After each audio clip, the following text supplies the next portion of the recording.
Here. Just a quick video.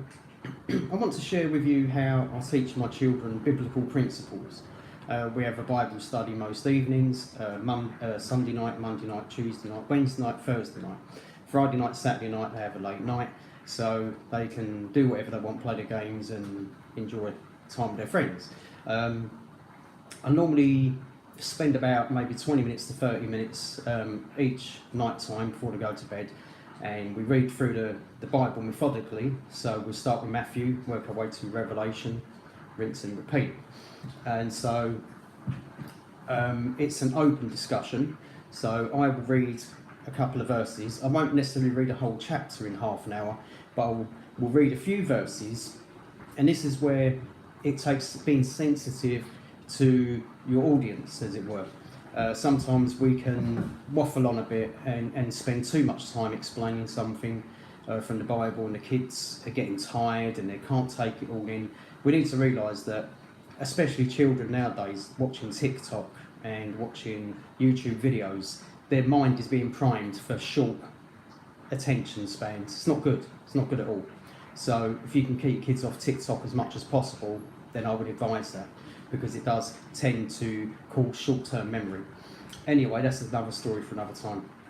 So last night, for example, I'll get the Bible out, was reading from Romans chapter 4, and we was reading about Abraham, where it says that he believed God, who quickeneth the dead, who calleth those things which be not as though they were. And then it goes on to say how Abraham believed in hope, against hope, that he might become the father of many nations. So the discussion last night was on just about 5 or 6 verses on the subject of hope. Now, I explained it from the biblical story of Abraham, where he was believing to become the father of many nations, how his name changed from Abram to Abraham, and so I explained the biblical concept of it.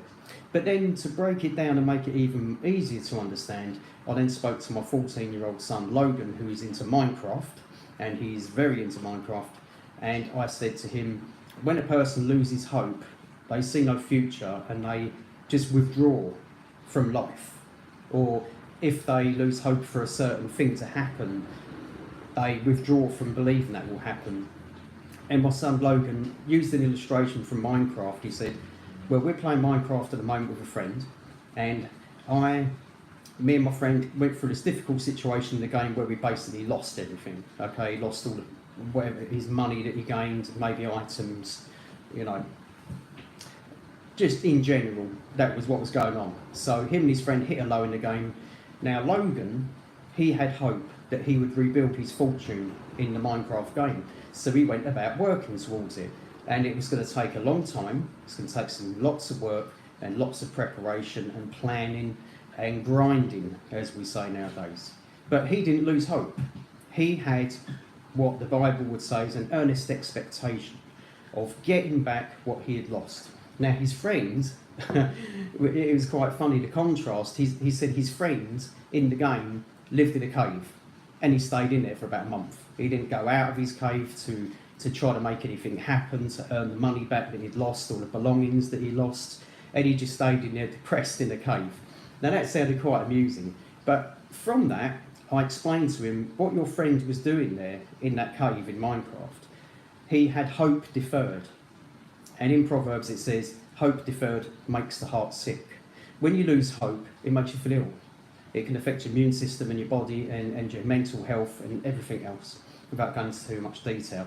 The point was that I used Minecraft to relate a biblical principle of losing hope, in how Logan, not losing hope, was doing something to get that back. His friend who lost hope gave up and was hopeless. And again with my older son Samuel, he's 15, he's really into exercise and weightlifting, and I began to use, and Joanna as well, my wife, I began to use an illustration of their hope is to reach a target, body weight or muscle growth, general fitness and so forth. They've got a target. Now if they've got hope, they are believing that they're going to reach that. Now if they believe they're going to reach it, they're going to put effort into making that happen. It's no good sitting back saying, well, I hope at the end of the year I'm going to lose 20 pounds, or stone and a half or whatever, and do nothing about it. I mean, It's just ridiculous. So my wife and son, they have hope that they're going to reach their goals, but they are doing something towards making it happen. They're keeping that hope alive by hitting the gym, doing their exercises, gauging their progress, and so forth. Talking to my daughter Amber, she's 11, she has autism, and she's a little bit more younger minded than the other two children. Now with her, I was speaking to her about how can we get to know God? How do we know God? And I broke it down to her with her friend, her best friend. I said, when you first met your friend at school, you didn't know nothing about her, but you instantly liked her. And she said, yeah, that's right. I said, did you feel like you wanted to trust her? She said, yeah. I said, but how did you get that trust? Because you don't just get it, do you? And she said, I spent time with her. And so by my daughter spending time with her friends, learning her behaviours, learning her habits, learning how she thinks, how she speaks, over time she learned that she could trust her friend to be dependent, to answer her questions and to support her. I said, God's the same way. We spend time with God by spending time praying and by reading the Bible so that we can learn about Him.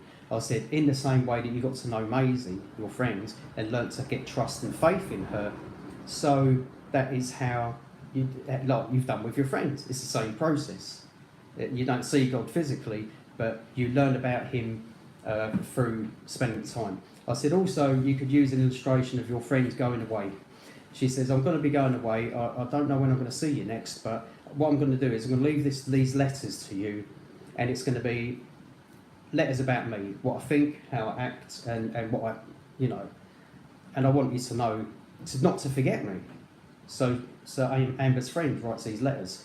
Over the years, Amber reads these letters, and then one day she's reunited with a friend, and her friend says, oh, it's so great to see you. And Amber said, do you know something? I never forgot you. I never forgot about you. I kept reading those letters about you. I kept them fresh in my mind, and it's kept me with that hope of meeting you one day. I said, that's the same thing with God. He's left the Bible behind for us. He's left letters behind for us. We keep reading them in the hope that we'll see Him one day. And as we keep reading those letters, it keeps our relationship alive with Him. It keeps our understanding of Him alive. So this is just a few little tips that you could bring into your Bible study. Make it open so the children can have their say.